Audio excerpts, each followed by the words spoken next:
you saw that gruesome scene, I went on ahead and washed my face with my Cetaphil cleanser because, as you saw, it was very, very messy.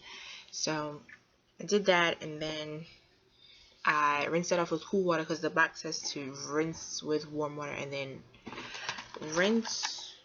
wash with warm water, and then rinse with cool water, which is what I did. And then after that, I went ahead and used my Clean and Clear moisturizer, put that all over my face, and this is what I have.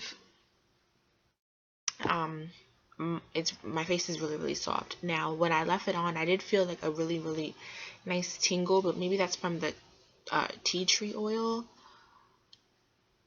But yeah, I felt a really nice tingle.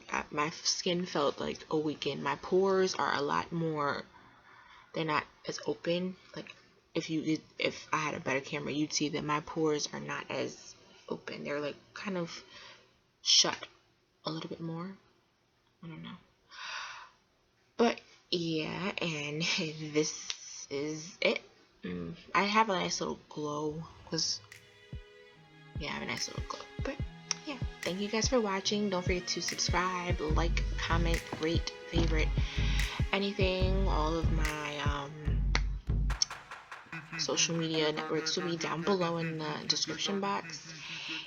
And yeah, bye guys.